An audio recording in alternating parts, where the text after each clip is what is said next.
আসসালামু আলাইকুম সুপ্রিয় চাকরি প্রত্যাশী। আজকে যে অঙ্কটি করব সেটা হলো 2 এর কত শতাংশ 8 এর সমান হবে।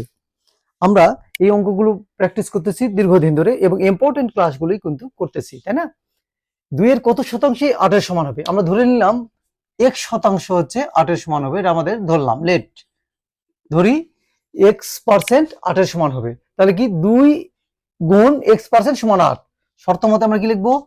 শর্তটা লিখবো আমরা শর্টকাটে কিন্তু করবো এগুলো, হ্যাঁ? আমরা যেটা করতেছি শর্টকাট পদ্ধতিতে।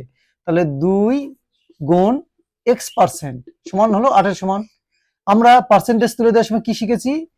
2 গুণন x, পার্সেন্টেজ মানে 1/100, 100টা নিচে লিখলাম, সমান সমান 8। তাহলে x রেখে দিয়ে বাকিগুলো পার করব। তাহলে এই 100 যায় উপরে সে গুণ হবে, আর 2 এখানে গুণ আছে, নিচে যায় ভাগ হবে। তাহলে x সমান আমরা কি লিখবো? 8। এই যে 100টা নিচে ছিল উপরে যায়, ওই পাশে গিয়ে উপরে উঠলো, আর এটা উপরে ছিল গুণ, নিচে এসে ভাগ হলো। কাটলে 4 দুগুণে 8, 4 সমান সমান 400। এই 400 কোথায় আছে সেখানে অ্যান্সার আমাদের হবে। 400 আছে খতে, তাহলে উত্তর হচ্ছে খ।